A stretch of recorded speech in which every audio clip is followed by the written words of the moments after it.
And welcome to, this is the last session in the international theme, correct? Yeah, it is the last session in the international theme. I've had the pleasure of participating in every single ERF conference, annual conference for the last 31 years. So practically I spent most of my career, half of my life, with ERF. So my name is Raed Safadi, and I welcome you all to this session. Our first paper is by Dr. Ahmed, and it's entitled Twisting Ties, right? Analyzing the impact of shifting diplomatic relations on FDI to Egypt. Ahmed, you have the floor. You have 12 minutes, and I really have a hard stop, right? Okay. Yeah. In your hands. We start. So, good morning. So the paper is about diplomatic relations and its bilateral relation and its impact on FDI flows, looking within the Arab region.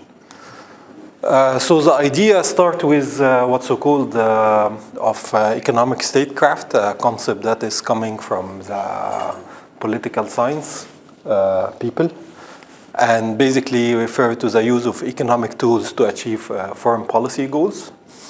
And there has been an idea or a theory that the use of economic tools, either trade or investment or foreign aid, is being less and less deployed. Of course, this is before Trump. And as companies seek efficiency and maximizing its input and so on, the use of economic statecraft in foreign policy is costly and also has a cost, and then it's been reduced with the globalization and efficiency. Although some, of course, the rise of China as a state-led economy, and with its companies and growth, then it comes back the idea of economic statecraft by China and so on. So given the state capitalism and so on, that the idea, especially with, there has been the literature discussing the fact that what are the determinants and what explains the mechanism of economic statecraft, and turn out to be is the state-led companies can be used as a tool for economic statecraft. So for example, these companies not only seek to maximize its profit on a free market basis, but also it could be a mandate also to support its own government and so on. So the function of it is a bit different, right? So there have been cases of countries or China penalizing other countries, for example, giving the Nobel Prize to a Chinese poet or writer and so on, and using its economy as a tool. And of course now what we have been witnessing, weaponization of the economy is getting more and more, so be it. So, and then there has been a few literature coming from the political science people, whether the Gulf states is starting to using the economic statecraft as also a way to support its foreign policy. So the literature on the rise of the Gulf states has basically been descriptive, written by political scientists using descriptive methods and so on, and then I started to see using some more econometric tools to analyze what is happening. So as you know, well, the region has been affected by the political changes that has happened, starting from the Arab Spring and then followed by the dramatic period that it follows. And I studied, or I sought to take an advantage of this natural variation that has happened in the Middle East to see whether there has been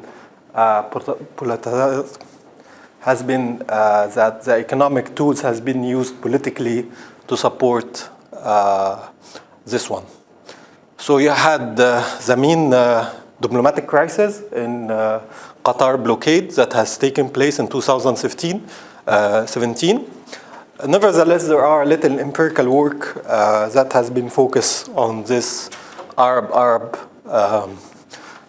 diplomatic crisis. Of course, this is not the first time in history that in the Arab history that boycott or blockade has been deployed. So you have the case of Egypt after signing the peace treaty with Israel has been boycotted by the Arab countries, although the impact was not huge, but it has been implemented before. And now days have changed, and now Egypt and the other countries has been imposing blockade on another country.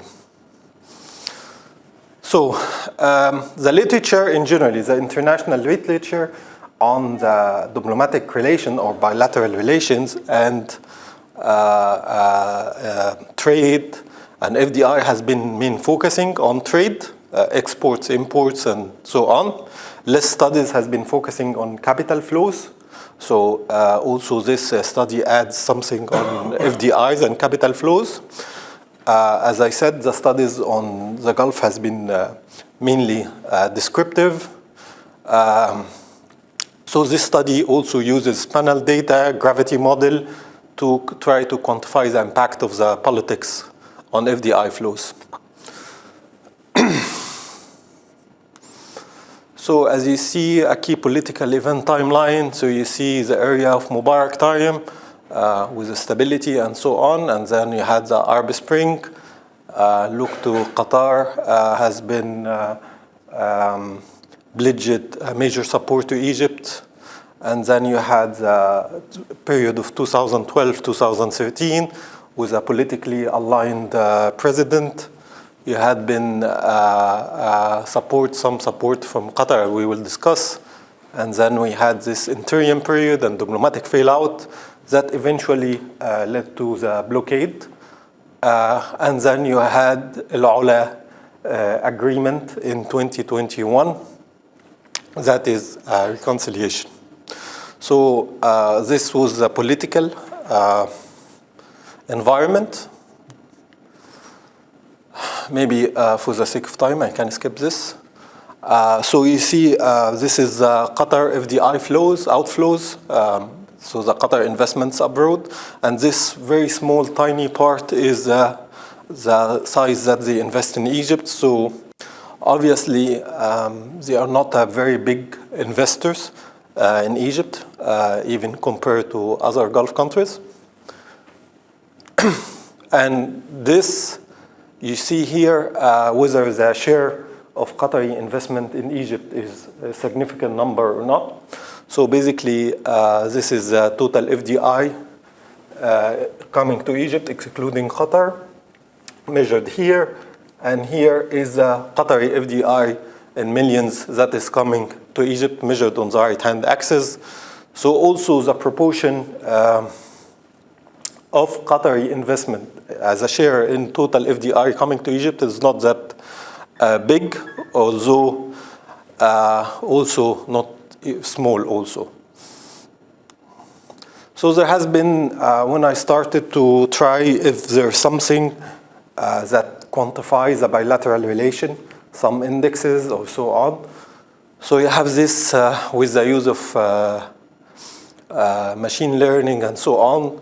One of the measures is what's so-called the G-delt. It's not very well used in literature, but basically it shows as the number goes up, positive, and on a certain scales, it means the relation has been basically intensified and moved to a negative direction, either sanctions or war or so on. So you see the stability here, and then it spikes during the blockade, and then goes down. It's called the Goldstein scale, and whether there has been the ambassador withdrawal or war or statement, and it used some sort of machine learning to collect sentiment from the newspaper. So I used the game theoretic framework to try to put some conceptual framework. And basically you have, I made some sort of chicken game. So when you know this kind of two cars, two drivers hitting each other at a very high speed, and the game is about who's the chicken and the one will back down first and step away. So I view the whole relations when it comes to the blockade and so on as a sort of game theory and a sort of chicken game. And basically you have here, I'm not gonna focus on explaining here because it will need some time, but you have here the 4 countries, Egypt, UAE, Saudi, and Bahrain. Either they have 2 choices, either to maintain the status quo and accept Qatar policies, or impose blockade and do these 13 demands. Then Qatar rule is to play, either to reject the demand or accept the demand. And then rejecting demands move us to the next player, which is Arab Quadrant, either to maintain the blockade or basically to back down, right? So the Nash equilibrium or the sub-game perfect Nash equilibrium or the best outcome for the Arab Quadrant is that they impose a blockade and then Qatar accepts the demands and stay here. But for Qatar case, to avoid having being the chicken, then probably they will, best outcome basically is they reject the demand and the Arab Quadrant basically back down, then some sort of victory, right? So that will be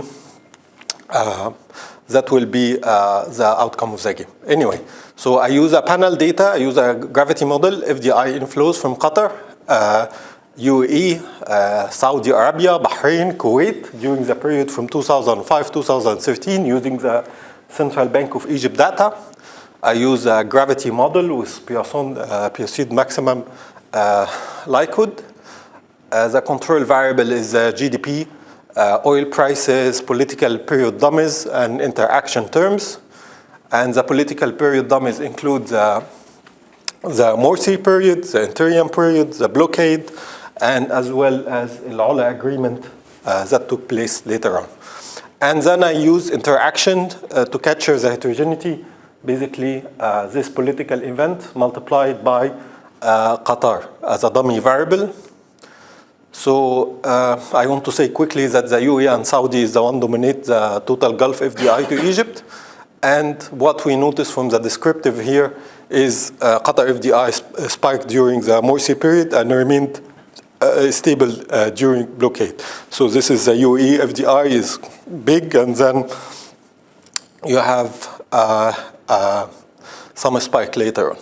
Anyway, so here what you see is this is a blockade when it comes to FDI flows, and this is a blockade interaction term with Qatar. So the FDI flows from Qatar, GDPs, and so on. You had the period of 2011 and 12, Morsi multiplied by Qatar, and you have Al-Ula agreement and Al-Ula also multiplied by the interaction term Qatar. I always use country fixed effects, so different models with country fixed as well as time fixed effects.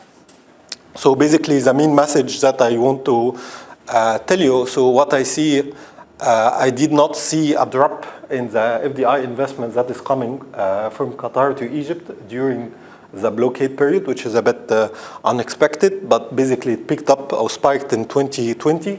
Maybe it's a sign of good intention, maybe already under enclosed rooms, they know that something will rule out. During the Morsi period, there has been an increased, big spike increase in the FDI that is coming to Egypt, so maybe it shows some back off or some political support to FDI. During the period that follows change in the Egyptian regime, you see a significant decline afterwards. Nevertheless, also the period that is follow Al-Ula agreement and also did not So the Qatar investment did not come back necessarily after they signed the Ula agreement. Also, I want to say the FDI flows that is coming from other countries during Morsi period has significantly declined. So what we made out of this is that we have seen some support in FDI flows during that shows statistically significant with the politically aligned president. Qatar FDI rose unexpected. Other Gulf FDI dropped significantly during the Morsi period. And after the Ula agreement, it was positive, but statistically insignificant. We will see also what will happen later. So we have seen some signs of that FDI is politicized in state-led economies. Although it also highlight to say not only FDI is the only tool, there are deposits, central bank deposits, and other things that is quickly can be injected and quickly withdrawn. FDI is a bit more sticky and maybe not very easy to take back or withdraw with the change in political relation. I don't know, I think I finished my time or pass it, I'm sorry. Yeah, I'm overshot with your time. Right? Thank you. So one concluding statement, please. So there are signs of that economic tools is politicized within the Arab region, and signs of economic statecraft, and the fact is that still governed by bilateral relations. So bilateral, maintaining diplomacy and bilateral relation is quite important. Fantastic. Thank you so much, Ahmed. I've written 3-4 pages of feedback to Ahmed to make his very welcome paper a little bit better. The first thing that I'd like to state is that there are, in fact, a number of studies that have researched this issue, and I want you, Ahmed, to acknowledge those and then differentiate your work from the existing work, right? I mean, you have the bullet. It is on now. I was told it's on. Okay, right. So I've even myself I've read a couple of them, and then I will share those with you. Right now, the use of a game theoretic model to conceptualize the diplomatic decision making is innovative. Yeah? And I congratulate you for this. Now, you present a model that is highly stylized and speculative, basically, right? Payoff rankings are assumed rather than derived from empirical or historical validation. And third-party influences, meaning, the US, Turkey, IMF, all other players, are ignored or, basically omitted. So the resulting equilibrium offers a limited explanation for the observed empirical outcomes, especially the increase in Qatari FDI during the blockade. So you omitted, other influences, other flows. So also you assume that Qatar's investment decisions are state-led and strategic. That's an assumption, right? Fine. This is plausible, but under evidence, which means, why don't you try and evidence this? The distinction between state-directed and private sector-led investment flows is critical for a study of economic statecraft. It is critical. You have to distinguish between the two. The methodology and data, the use of gravity estimation is appropriate for the research question. So this is theoretically sound. However, you reduce the political context to discrete dummy variables for presidential eras and diplomatic crises. These variables risk masking meaningful within-period variation and nuances. The use of the GDAL data is conceptually interesting, but methodologically vague, whoever reads it. The process of constructing an operation and rendering those operational, the negative sentiment scores, lacks sufficient clarity. I didn't get it, right? And the paper does not integrate this index into the regression analysis in a transparent way, right? the critical part is that you conflate FDI pledges with realized flows, right? Meaning, I don't know whether they're a pledge or they're realized, right? The empirical results and all this, I'll share this with you, and I'll give you a chance maybe to, I don't know how they're doing it. So we go through the 3 papers first, and or we allow you to come back, and best is to actually open the floor for any questions you may have on Ahmed, and then you respond to some of the comments that I made on the promise that I will share with you in written form my suggestions for moving forward. Please. Mine. Thank you, Ahmed, for your paper. I have one question because the table, I didn't see the numbers and it's very small. So what was the number of observation and how you were estimating your model? It's a gravity model, but using GMM because you have small number of observation. I didn't notice. If you can clarify a little bit. Thank you. It was about 100 observation, not really large because it's annual FDI countries multiplied by 4 or 5 countries FDI. So that the degrees of freedom is not really huge. Okay.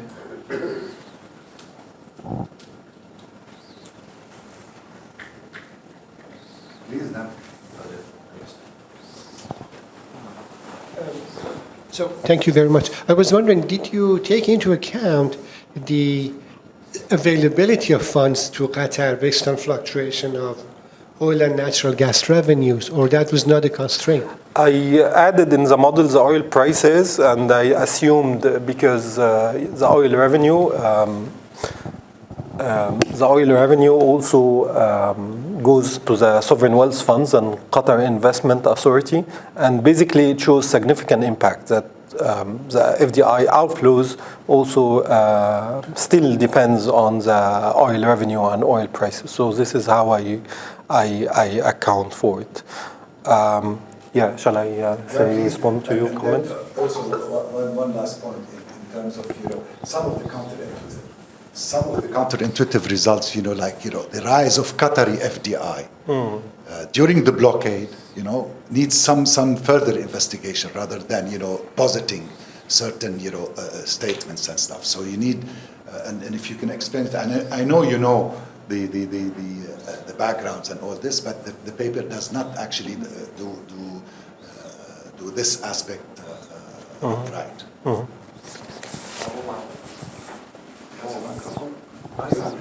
Sorry. So now you're going to scare you. So anyway, regarding, of course, your now the paper in revise and resubmit stage, so basically the comments are very helpful. I'm very keen to see the paper. Of course, I see a paper on the stock markets and financial market. I don't know, is it the one you are referring to, or are you referring to a different? The aid flows and the IMF interventions and all these financial flows, because you talked about capital flows and FDI, and then you neglected capital flows and focused only on the FDI. True. Right? So this omission is blatant, especially when it comes to the empirical investigation and of course the results that will come out.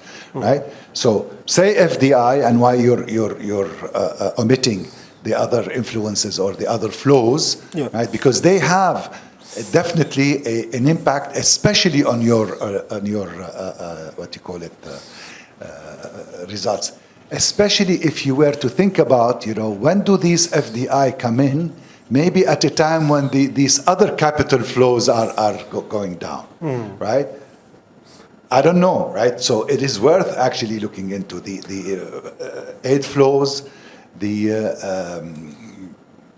financial flows coming, from the IMF, World Bank, all other, donors, let's say, right? All of these things, they play an important part.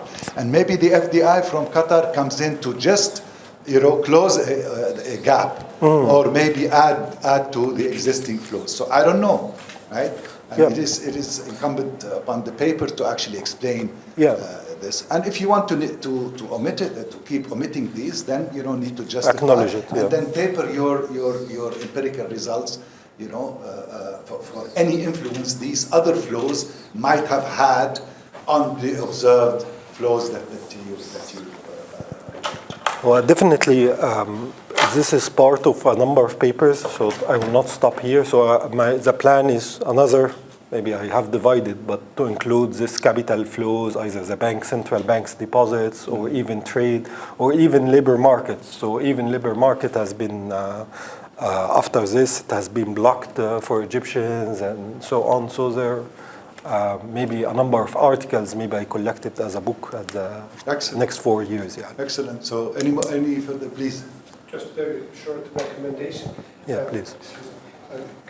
You know, even more active than Qatar is United Arab Emirates, Yeah. which has actively used its funding to influence the political institutions and political outcome in Egypt. You might find it interesting to repeat the analysis, but use the dummy variable for inflow of investments from UAE to see how that provides. They are there. So the UAE also FDI flows by each Gulf countries, but I put the focus. Variable for each one of them? Yeah, not, but I didn't do the interaction term for each country as. My recommendation is to consider UAE as an active agent. Okay. Because there is evidence. Yeah, indeed. And there are so many papers that have actually looked into this, including, the influence of Saudi Arabia, Bahrain, Qatar, UAE, all this, on the economic statecraft, if you will, right? So thank you very much, Ahmed. Thank you, ladies and gentlemen. We move to the next paper by, forgive me if I mispronounce your name, Jerg? Very good. Okay, good. Jerg, so the paper is entitled International Sanctions. We're still in the same type of a theme, right? An internal conflict. The case now, we move to Iran. Jerg, you have the floor, sir. And again, you have 12 minutes. So please. Okay, good morning, everyone. Thanks for being up so early for this session. The paper I'm presenting is joint work with Mohammad Farzanegan, who's in the room and who will take all the difficult questions. He did all the heavy lifting for this project. So what we are looking at here is international sanctions effects on domestic conflict and instability. Specifically, we will be looking at the case of Iran, and the reason for why we are interested in the case of Iran is that for the case of Iran, we have data that allows us a type of analysis that we couldn't do on a larger scale. I'll come back to that in a moment. So international sanctions are imposed for various reasons. One of these reasons can be destabilizing target regimes, target governments. So if you are seeing a government that somewhat has a opposing agenda in international politics, or who are conducting domestic policies with which you disagree, you can try to use sanctions to compel them to change their policies, or in more extreme cases, sometimes sanctions are used to actually destabilize the domestic political situation and even get rid of a unfriendly political regime. And so what we are interested in is, does this work? What are the destabilizing effects of sanctions? And the literature here is not really clear. On the one hand, the literature suggests that, of course, sanctions can trigger protests. Sanctions cause grievances. People are unhappy with the deteriorating economic conditions. And so chances for protests are higher. There is some form of unrest. At the same time, there's also lots of evidence and lots of academics pointing in the direction of rally around the flag effects. So they are arguing that effectively sanctions allow a regime to gather support for the regime. It can be used for propaganda purposes. There is an external threat, there's an external enemy, and suddenly people gather behind the regime who maybe last week were rather skeptical or unfriendly towards the regime. So we have these two opposing predictions here, and we try to make sense of this, and we will also try to show that, at least in the case of Iran, we get a more nuanced picture. It's not all going in the same direction. So what we are looking at here specifically, and this is why Iran is interesting, we are looking here specifically at changes in the intensity of sanctions. Because I'm usually doing cross-country studies on sanctions, and that's very informative because you have very many cases, you have lots of data. But one problem that we have in cross-country studies on sanctions is that we don't have good measures for the intensity of sanctions. In cross-country studies, we usually just measure, are there sanctions, yes or no? And then we distinguish different types of sanctions. Is it arms sanctions? Is it trade sanctions, import, export, financial sanctions, etc.? So we have these categorizations, but we usually don't have good measures, except in the subcategory of trade sanctions. We have somewhat crude measures of intensity, but in general, we don't have good measures of intensity of sanctions. And we are specifically interested in whether raising the intensity of sanctions or reducing it, whether this makes a difference for the level of domestic conflict. And this is what we can study specifically in Iran. I'll come back to that when I'm talking about the data, because for Iran we have such data, which we do not have on a global scale. So we are trying to answer here two research questions. One is, does higher intensity of international sanctions increase internal conflict? And the second, the follow-up question is, are there differences between different kinds of internal conflict? And here we will distinguish, and that is also due to data reasons, because these are the three categories of internal conflict for which we have data. We will distinguish between civil disorder, terrorism, and civil war. So civil disorder, this is something like protest, unrest. Terrorism is, of course, measures taken to kind of create uncertainty in the population, to make people fearful. Terrorist attacks are supposed to create uncertainty about conditions and thereby promote a political agenda. Civil war then is a major escalation. This is really different factions of society fighting each other. So these are different types, very different types of internal conflicts perpetrated by different actors with different goals and different means. So we try to distinguish these different forms here, and I'll come back to that in a moment when I'm talking about the theory that we actually have different predictions here for what will happen. So in the literature, in general, there are three types of arguments made for why sanctions should be related to domestic conflict.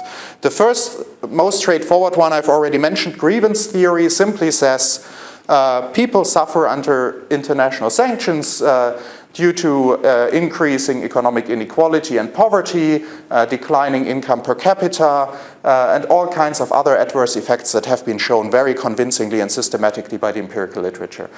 So these effects cause grievances in the population, people are unhappy, and therefore political stability should be declining. People will be unhappy with the performance of their governments. They might want the government to change its policies, maybe to avoid being punished by international sanctions. The rally around the flag effect I already mentioned. This is kind of going in the opposite direction. But the rally around the flag effect might not matter in the same way for all kinds of domestic conflict.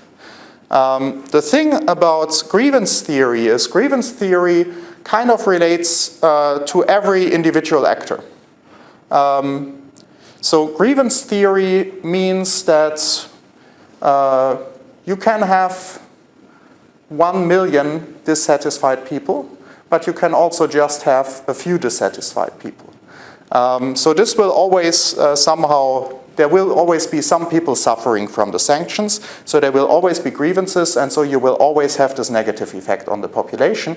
And this will show itself in the form of protest, but this might also show itself, for example, in terms of terrorist acts. So it's easier to recruit people for committing such acts if people around them suffer grievances.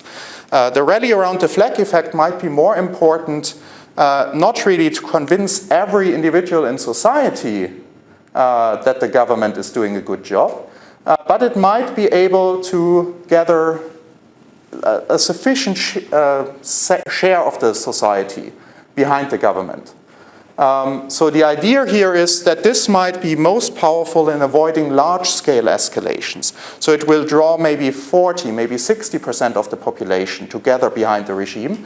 And that might be sufficient such that we can, for example, avoid the outbreak of a civil war.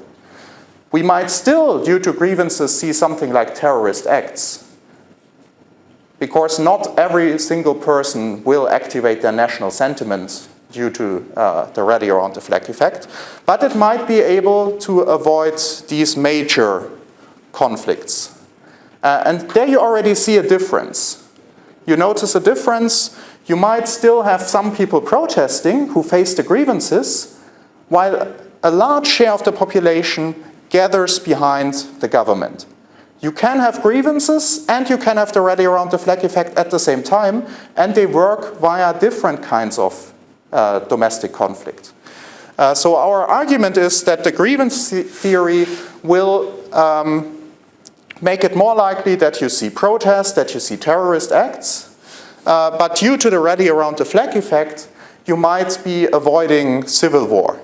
You might be avoiding that there is a sufficiently large share of the population such that one group could say, okay, now we are ending the political regime. We are taking over. We are stopping this. So you might not be able to solve this collective action problem and gather a sufficiently large group of people to oppose the government due to the rally around the flag effect. Yeah, and then there's bargaining theory. I'll skip that due to time.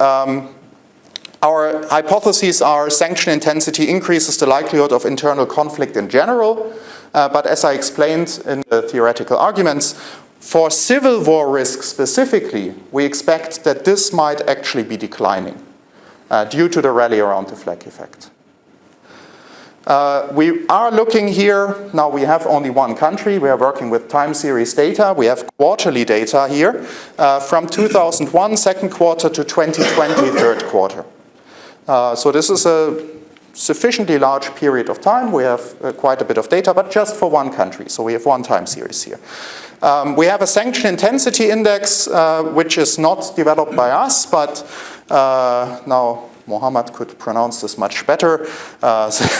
Laudati and Passaran. Yeah, so this in Farsi, this sounds much nicer than when I say it. And this is based on US and UK news reporting. So the idea is the more prominent sanctions are discussed in the media, this is a proxy for their intensity, and you'll see in a moment that this works quite well. Our measures for internal conflict indicators are expert ratings from the ICRG database. The advantage of this is on the one hand that we have very granular data. So we have here quarterly data. We actually would even have, no, I think it's quarterly data. We have quarterly assessments of these different risks here. And we don't need to aggregate somewhat different protest events into some aggregate number and say this is a certain intensity of conflict. A downside of that is, of course, these are somewhat subjective.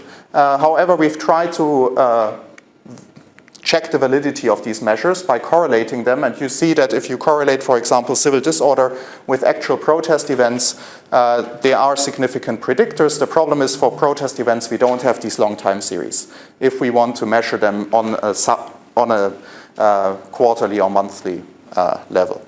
So we estimate vector autoregressive models here, and I'll show you the impulse response functions in a moment. Here you can see for the sanction intensity index that this actually nicely captures the variation over time in the sanction intensity. So you can pinpoint the major events like the oil embargo, for example, here. Over time, this really very precisely captures how sanction intensity evolved over time. Yeah, so our main findings, we find that increases in sanction intensity lead to a higher risk of civil disorder and terrorism, but a lower risk of civil war. And we also see that economic downturns are increased by sanction intensity. What I just briefly highlight is that internal conflict, you see that this is about increased for around a year. So this is not a permanent increase. If you have a positive shock in sanction intensity, you see for about a year an increased risk of internal conflict. Also for about a year or a bit longer, maybe 1.5 years, it's specifically civil disorder risk that increases. The risk of terrorism only increases for a short period of time. So we see that only significant in the second and third quarter here after the shock. And here you see the negative effect on the civil war risk. So this is also not permanent, but you see that this takes about half a year to kick in, and then you see a reduced risk for about another year. And I would have some complementary evidence, but I think I'm out of time, so I'll leave it at that. Thank you so very much. Thank you. Bravo. Actually, this is a very focused and contextually rich case study of a country that, to my knowledge, has been the subject of the most extreme sanctions for the longest time in modern history. So this is really a very welcome study, very welcome focus. The study is rich. I enjoyed it. I read it with the minutiae of details, and that prompted me to actually write a full-length commentary, which then prompted me to write a full-length commentary on the other two papers so that I do not discriminate across, right? So the policy, let's see. First, the theoretical part, right? You draw on Hirschman's exit, voice, and loyalty framework, as well as the grievance theory and the rally around the flag hypothesis. You construct really two strong hypotheses that I welcome, right?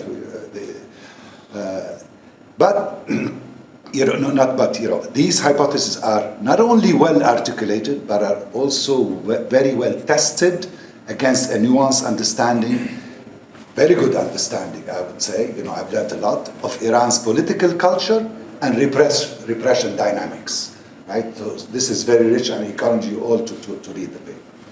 Now, the policy relevance here. Let me focus on this because, I'm cutting my comments to the bare minimum. The findings hold considerable policy significance. By differentiating among types of conflict, the study challenges assumptions that intensified sanctions automatically generate regime-threatening instability. Instead, it shows that sanctions may generate civil unrest without necessarily destabilizing political regimes or prompting regime change. This is an important consideration for policymakers who advocate sanctions as tools of foreign policy leverage. Right? Now, of course, there are some limitations, for the study because, it's the single country design. You're focused, I said you're very well focused on Iran, but that has some drawbacks in terms of generalization and all that. And I do propose some areas where you can actually move forward. And of course, it's a macro level study rather than to say, well, community A in Tehran versus community B versus city this and that.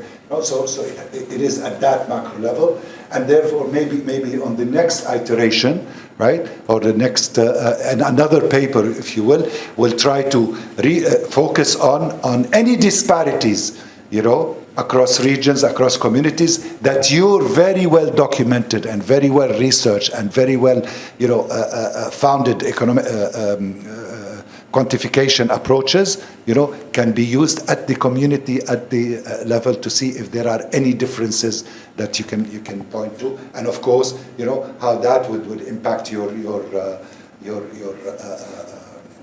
policy recommendations. Because importantly, the deep knowledge of the institutional and the political and the dynamics that are in Iran that are very well explained in the paper, which is why I encourage you to read it. Right? Make me want to ask you to do more, so that my understanding and my knowledge of this particular country and the particular policy, will improve. Thank you so very much for the excellent work. I open the floor for any discussions.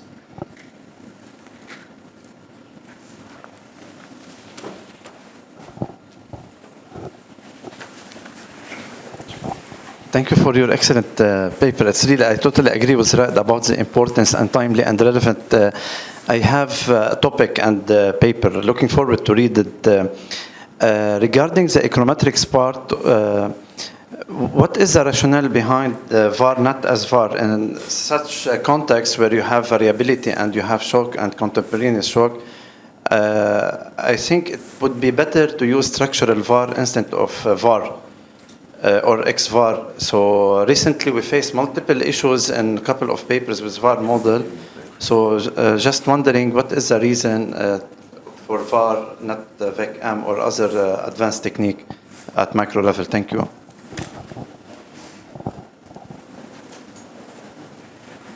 Imagine, also, you know, that inspired me to think about one more thing, right? If you were if you're able to differentiate amongst the different sanction tools, right? Oil embargo versus asset freeze versus this, you know, I mean, look, I enjoyed it so much that I want to make so many demands on you, right? So if that is possible, that'd be great also for the literature and for, of course, it has implications for other countries. You know, those tools, the asset freeze, oil embargo, this and that, you know, trade embargo, I don't know. Yes. I was wondering if you take into account the counter-sanction measures by the government in the sense that, for example, oil sanctions will result in silent transfer from ship to ship in the Indian Ocean or front companies in Dubai or Turkey or Malaysia. Do you take that into account in your analysis? Any more? Just a small proposition. What if we can do some synthetic control method to compare the situation of Iran with other countries without sanctions? Because in this situation, as Raed said, we have to focus only on Iran. What will be the situation of Iran if there is no sanctions? How can we see the situation? We can use other methods, other econometrics methods, to see what will be the situation of Iran without sanctions. In the MENA region, I don't know, with Turkey, with Pakistan, with other countries, without sanction, we see what the hypothetical situation, the counterfactual situation of Iran without sanctions. Any more questions? Otherwise, I'll ask Ahmed Reza because you know I see you smiling. You know, Yeah. Or Jerg, who wants to take the floor, please? Yeah, I can go first. Maybe Mohammad wants to take the VAR question since he's the specialist on that.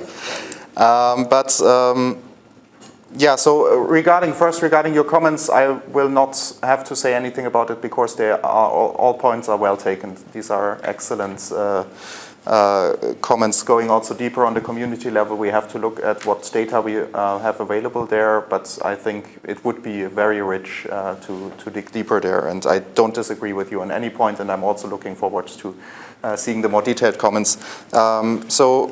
Regarding the point where I can say something more substantive, aside from agreeing, the counter-sanction measures. So what we are looking at is essentially an equilibrium. We are seeing the final outcome after the regime has responded in terms of taking countermeasures and also possibly trying to evade the sanctions. So the only thing that we can observe is the final equilibrium outcome, and we see how that then affects domestic unrest. So that already prices in the repression response, that prices in any measures to mitigate the effects of sanctions, etc. All of that is already in there, and we cannot somehow construct counterfactuals where the government would not use repression, where the government would not take mitigation measures, where the government would not take countermeasures, etc. So the only thing that we can really see in the data as the study is constructed right now is the equilibrium outcome then. But I agree with you that it would be super interesting if we could somewhat disentangle that. But I don't have a good idea for how we could do it with our data at this time. And yeah, I think it's an interesting idea to think about the counterfactual for countries without sanctions. I don't think that our data is very well suited for that because we really have different intensities here. So the very point here is that you have lower and higher intensities, but it's not a good measure of the absence of sanctions because we don't really have a complete absence of sanctions here, and it would not be captured well by this kind of measure because sanctions have been in the media throughout this time consistently. So there's not a 0 point really that we could use and then compare that to other countries. And maybe, yeah. I agree with your point, synthetic is possible. We have done it also in the case of middle class of Iran with Nader Habibi. And basically, of course, the assumption is, to differentiate in case of Iran, the major types of sanction which imposed Iran after 2012. So the critical point in the history of sanction on Iran after the revolution was 2012, when the Obama administration, due to the nuclear program of Iran, imposed a very significant, as you saw also in the graph here, oil embargo, SWIFT, banking, financial sanction. We assume we can basically split the period of before and after 2012. So this is basically very well possible in my view. Of course, if you want to be very critical with respect to the case of sanction Iran, you could also argue that before 2012 there was also the sanction after that. But our assumption is the types of sanction imposed on Iran after 2012 was a type of sanction which never experienced before. So we could with some consideration assume that no treatment point is 2012 and after that.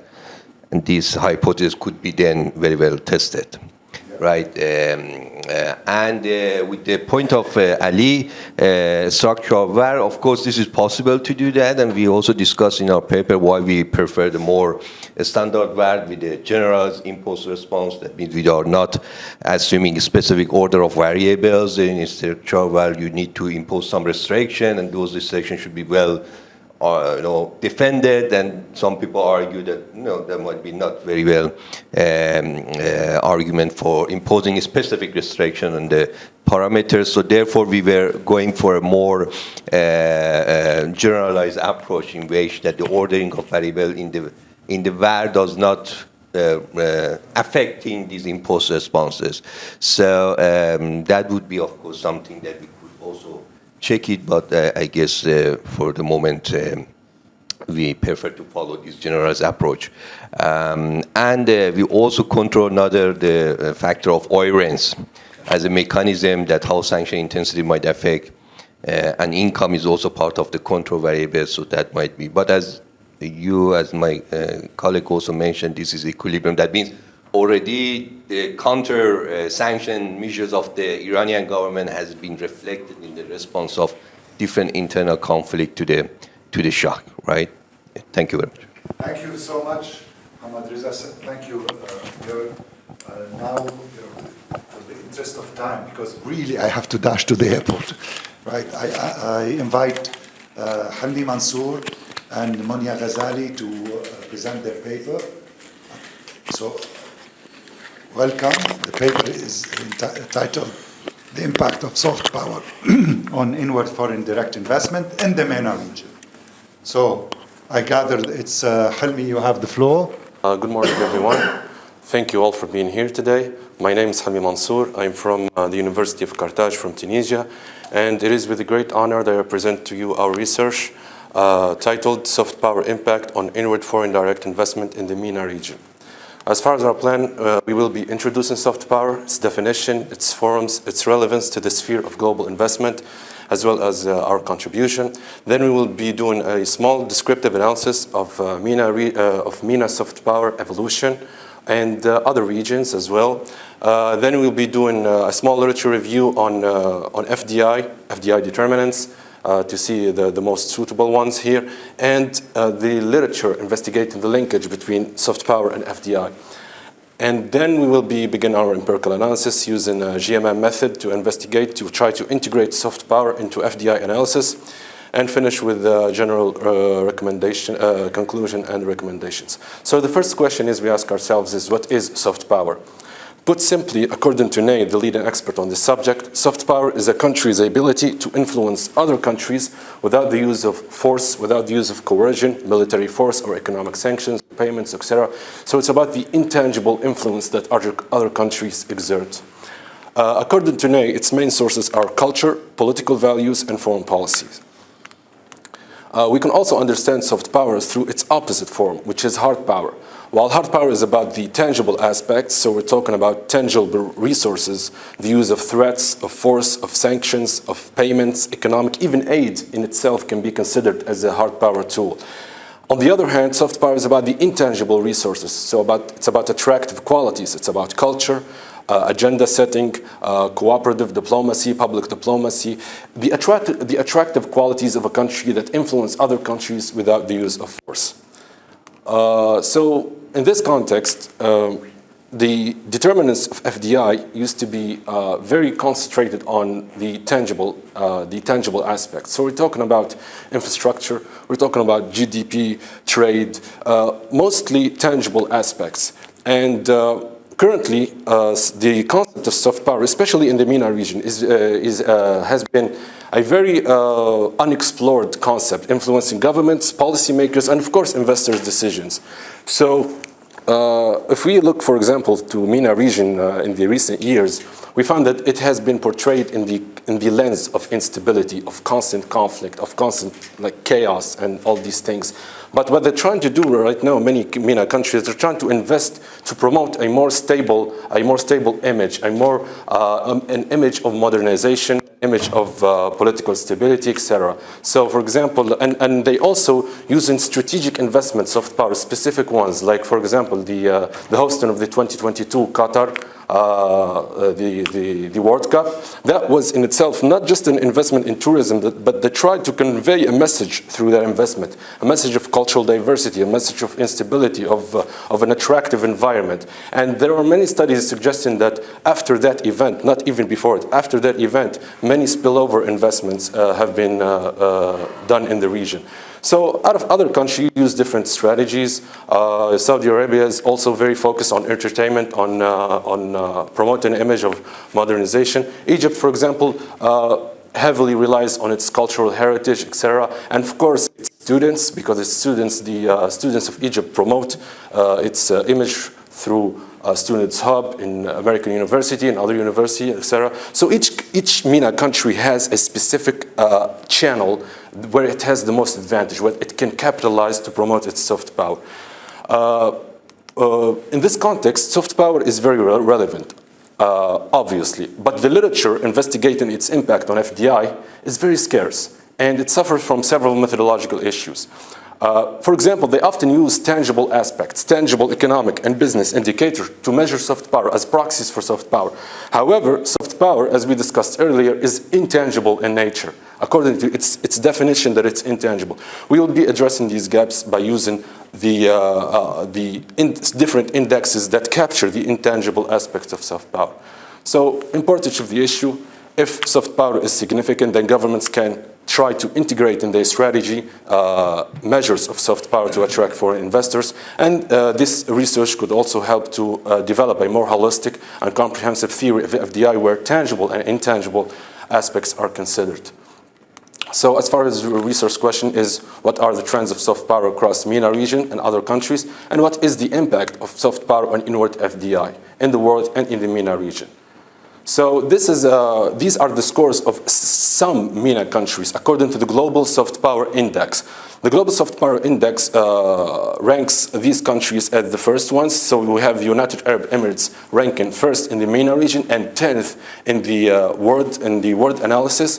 And according to the report, the UAE has jumped 8 ranks in just 3 years. So it is a great improvement. These 3 countries have been developing their soft power very rapidly in these few years. And as we see here, the index also measures soft power through the three resources we discussed earlier: political values, so we have people and values. We have also international relations, so diplomacy and all these things. We have culture, and we have also education, media, and sustainable future, and all these attractive qualities of a countries. Egypt here, for example, has the most advantage when it comes to culture and heritage, followed by Morocco and United Arab Emirates. So this research, this analysis is not the center of our research, but it could be developed more to understand what is the specific channel, specific advantages channel for each country, so it can know, so it can understand how to capitalize on it. Moving on, this is a comparative analysis of each region's soft power. So here we see the North America, US and Canada leading, followed by Australia and New Zealand from Oceania, and then in third position comes Europe, and here MENA and Asia countries are very close in the fourth position. So they have very close soft power attributes and soft power reputation across the world. And then we have in the second position we have Latin America and the Caribbean countries, and then sub-Saharan countries. So a very rapid literature review on the empirical literature on FDI. Inward FDI flows are usually and mostly positively influenced by a larger market size, larger population, more trade openness, higher exchange rates, more available natural resources, and a better infrastructure. On the other hand, they're negatively influenced by a higher level of inflation above moderate levels, indicating instability on a macro level, higher labor costs, higher geographic distance between the investor's country and the host country, and higher corruption and political risks, as well as higher corporate taxes. Now, moving to the study that investigate the linkage between soft power and FDI. There are only two studies on this subject. The first is by Crum in 2020, where he uses the World Gallup poll approval ratings of US leadership to gauge its impact on soft power. He found a significant positive relationship. Another study by Butrago in 2023, he uses a larger indicator.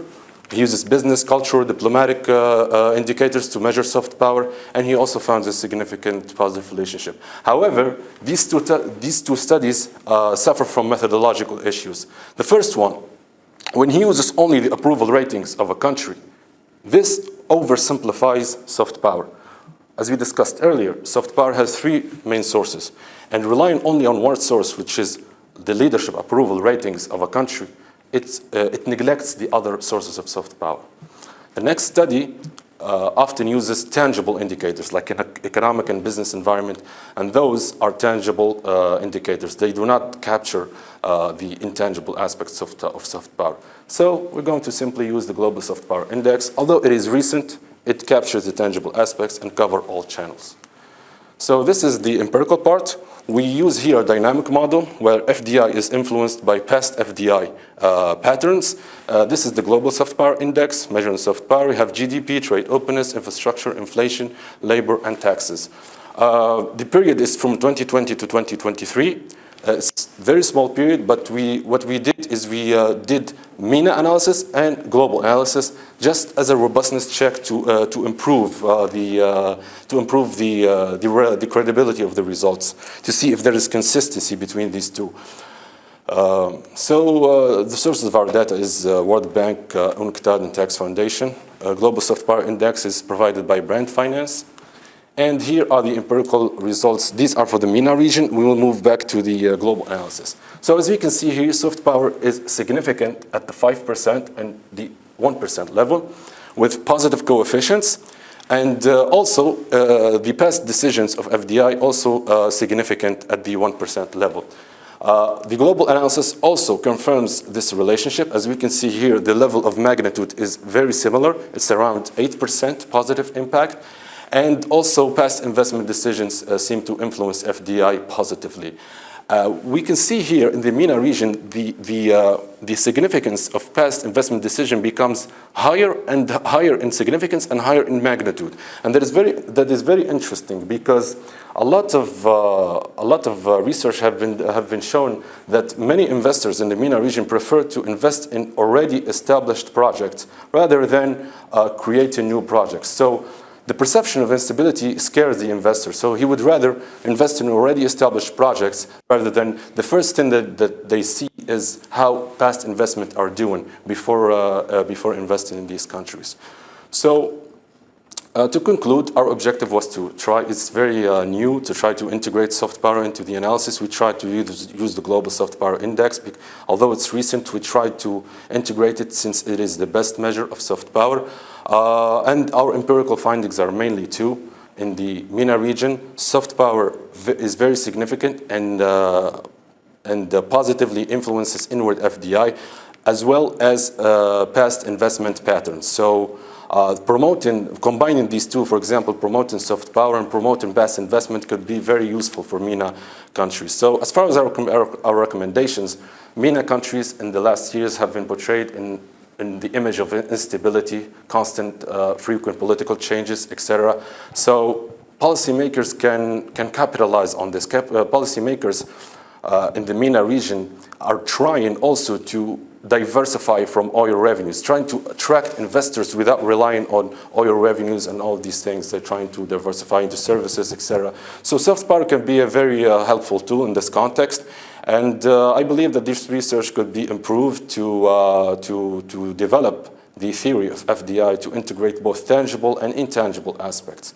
Not only infrastructure and GDP and tangible aspects, but also the image of a country, its attractive quality. Thank you. Thank you so very much, man. Ladies and gentlemen, we had 3 out of 3 excellent papers. 3 out of 3, right? That is a record, I guess, right? So thank you. So we had one, FDI from one Qatar to another, to Egypt, right? So the outward FDI. We had now inward FDI with the soft power, and we had no FDI, blockade, no FDI, no nothing. So it is a cohesive story. I really congratulate you for the great work. And where did you? There you are. Right? So for those who are paying attention, you'll see that the reliance on this, what is it called, the soft power index, right? That has so many variables that correlate directly with FDI, right? So it's a multicollinearity issue, the econometrics part of it, but that could easily be overcome, right? So it is very pertinent because it's a global survey. The data are continuously updated. Now you have the period, you said it yourself, it's a very short period, but unfortunately it also coincides with the COVID, right? So two things that make it a bit, one would hesitate to give it 100 out of 100, right? So and that could be remedied, right? I mean, you have a continuous index, for a longer period of time and stuff, right? So we can now say in a very positive term, right, without any hesitation, that the higher the soft power, the more inward FDI. Can I say this? Yes. Okay, fantastic. So this is the main message that I get from this, right? Now, the paper does that more than test. It really, you more than test the hypothesis. You also include a detailed country-level review, and this is why I want you to read it actually, of soft power strategies across the MENA countries, right? So if you want to, know what the UAE is doing, what other countries are doing, to enhance their soft power and what it means, and then of course what are its implications, right? I mean, this is an investment that they're doing, right? That does the investment pay off or not, right? So the strategies of different countries, I invite you to read the paper, right? Now, the governance and business environment, I already said it, they may correlate strongly with conventional economic determinants of FDI. So specifically, the governance and the business environment variables, I know for a fact, right, that not just intuition, that they correlate with the FDI flows, right? So the conceptual overlap in here that you need to, right? And then the period, as I said, and then can you, go beyond a single soft power metric? Is there anything out there that you can use to actually, improve on on the quantitative exercise. So the causal mechanism. Here, there is something that you need to look into maybe. The qualitative fieldwork or case studies tracing investors' decision-making would help clarify how soft power influences risk perception and investment confidence. At the end of the day, right, you have two main variables. Risk perception and confidence that drive, right? So, all these are present, the soft power and oil. So my perception of risk, do they actually diminish, the risk diminish if I see, that the country has higher rank in the soft power, or what is it in the soft power determinants, right, that makes my risk and my confidence in the risk decline and my confidence increases, right? Now, soft power subcomponents, again, because you really, I need to labor a bit on this. A disaggregated analysis, for example, isolating media, culture, or governance dimensions, could reveal which types of soft power matter most for FDI attraction, right? So this is the case study of investors' perception of risk and perception of confidence, right? And then longitudinal analysis incorporated more historical data. That is given that knowledge, right? So I'm not going to talk more. Please, the floor is open for. Here you go, guys. Two suggestions. Sorry for running. Two suggestions. FDI in different. I did my PhD, and part of my PhD was FDI. FDI in different economic sector behave totally different. Like services, manufacturing, and mineral, they're behaving very differently. So maybe you can look at the UNCTAD, United Nations Foreign Direct Investment. They have a detailed data by sector, not total FDI. So you can look at that one. The other one, you can look at the source of FDI, which country is coming to MENA. So you can use the relative, like a OECD database that has a very rich data source for most countries, that where, how much investment coming, for example, from France to Qatar, or from Brazil to Kuwait, something like that. So you can use the relative FDI rather than absolute FDI. So just 2 points on the methodology. So I'm a bit worrying that the soft power is a slow-moving variable, so it does not change within time. Variation would be slow.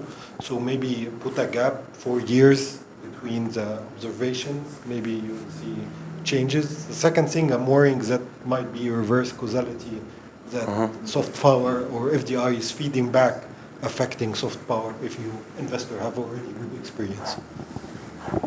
Please. Thank you, Helmi, for this very nice presentation and a topical issue, new concept of soft power. I have 2 points. The first one is about your dynamic model. I think that we need more arguments and justification for the introduction of the lagged variable FDI.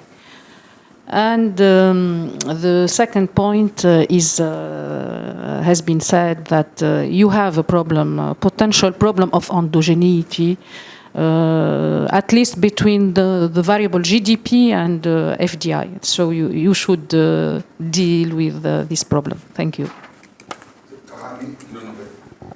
Okay, your same question then your please. Yeah, so one literature that I didn't really see on your slides, but which might be very interesting to you, is the recent literature which is growing very fast on state visits. So there's literature on religious leaders, but also specifically on political leaders. For example, there's evidence that if US state presidents visits, you not only see an increase in US FDI inflows, but also in total FDI inflows to countries. And maybe even something like that could be done for the MENA region, for the big players. Thank you. I don't know if that still holds true, but please. Yeah, thank you, Helmi. Excellent presentation. I enjoyed it. So, first question, I noticed in the global index, so the first top or 5-6 countries, they are GCC countries, right? So do we have any endogeneity issue on the selection of these countries? Because what is the objective and the nature of these countries? They are the Arab-rich countries, so and may have the tool to intervene more than the majority of Arab countries. So, and what is the purpose of the soft power? So if we compare the soft power objective of these countries compared to Western countries, I think we have two different objectives and purposes. And second one, would it be possible to run a Relano bond dynamic estimator as robustness check to account for the small sample size in your data, and will take T-1 for Y? Thank you. Any more question? No, just generally, you should avoid focusing on MENA because your sample is too small for MENA. Yes, the focus. So I will try to answer all these questions. The first point about the multicollinearity issue between soft power channels. Actually, it was one of the objectives of this research to measure the impact of each channel on FDI, each separate channel of soft power on FDI. However, I've just finished my master's degree doing the same research using another index, and then immediately I got into ERF, and by the time I was not able to measure the channels. So it was very, I had to improve a lot of things in a very short period of time. So the next, going beyond soft power metrics, that is also very interesting. As far as reverse causality, we actually tried to use a GMM method, and we were criticized before this for using static models. So a lot of you asked why use dynamic model. Actually, a lot of other researchers recommended that we use dynamic models in the context of FDI. Although GMM doesn't work with the small sample, like only 12 countries, but it was the best option since it fixes a lot of multicollinearity, endogeneity, even reverse causality actually fixes it. And if there was a system, GMM actually addresses the reverse causality issue automatically. And there are a lot of research on this. And the global research that have been done on a large number of countries actually use dynamic model.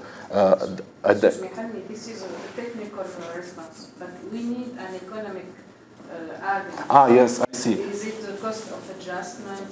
Is it a problem of persistence? So in the literature also, it is very consistent that investors' past pattern, investment past patterns impact even it's logical. As an investor, I'm entering a new country. The first thing I see is what the existing investment, what is the performance of already established investment, what are the history of that country. So it's very logical, and in the literature, in the empirical literature, is also proven to be even more impactful and more consistent than the usual other indicators. For example, a country may not have very great infrastructure, but when an investor sees that there are already established investments happening there and they are profitable, for example, in Tunisia, 80% of investment is actually extensions of already established projects, although there are many other problems that could hinder that. Yeah. So that is the issue of... Yeah, and we talked about it, right, in terms of the investor's perception of risk and how past investments influence this, and confidence, also past investments, how they build confidence or unbuild confidence, yes, right? Exactly. Regarding other points, 1 second. Some of you have mentioned that we should be focusing on specific FDI sectors. So the analysis is going to be in the future like this. We're going to see each channel impact on FDI. In general, each channel to determine for MENA countries, for example, what is the best channel or what are the best channels, and then we'll be doing the opposite, doing the soft power in general for each FDI sector.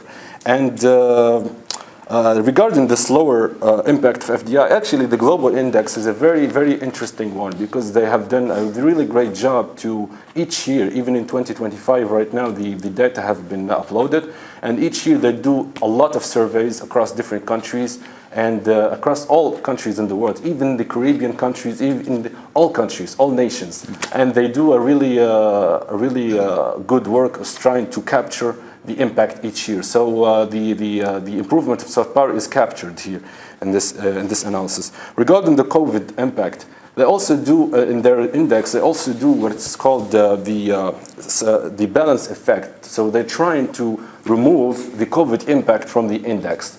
They did that. So within the index itself, there are parts. Those are the parts that I presented, and there is also another part. It's called COVID impact. So in the index itself, the COVID impact is included as a way to compound the effect. So why choose these countries? Actually, the countries that are presented are not the ones that have been chosen. Qatar, for example, was not included in the empirical analysis. The countries that have been chosen in the empirical analysis are the UAE, Saudi Arabia, Egypt, Iran, Algeria, Kuwait, Morocco, Jordan, Oman, Bahrain, Lebanon, and Tunisia. So a lot of them are not many of them are not oil countries. So the sample was pretty balanced. Even the global sample was also pretty balanced. I tried to do a balanced sample of developed and developing countries without specific focus on certain ones. Regarding sensitivity checks, robustness checks using other methods, of course there is static models give the same results, more significant even, and other models I believe they would give also similar results since it's very consistent across many different models. Thank you very much. I want to come back even at the expense of time to one thing, about the type of investments, right? I mean, it's not just on, think about it, manufacturing services and stuff, greenfield or whatever. And why is it important? It's important because, those investments can be fly-by-night investments, in certain activities, or long-term investments. Mm-hmm. That makes a difference, right? And there will be a number of insights coming from such distinctions, right? Greenfield versus, financial versus, small textile factories, the thing that are short-term, medium-term, or long-term. What will be interesting is that soft power has a discernible and long-term impact on FDI flow. I mean, I want to draw that conclusion if it is possible.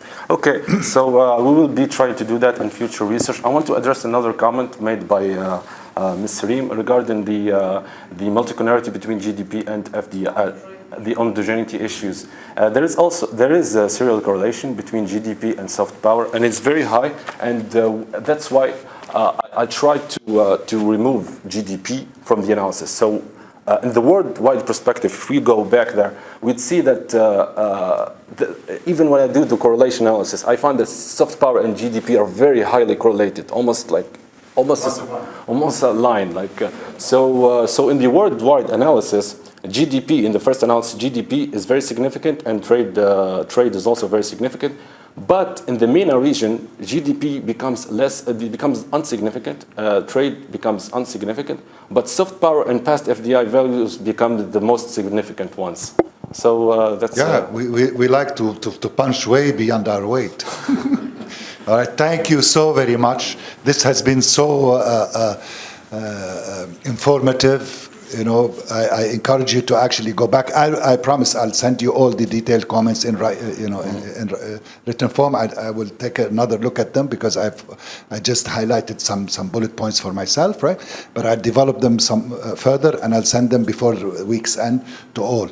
Thank you for your efforts, and thank you for your participation.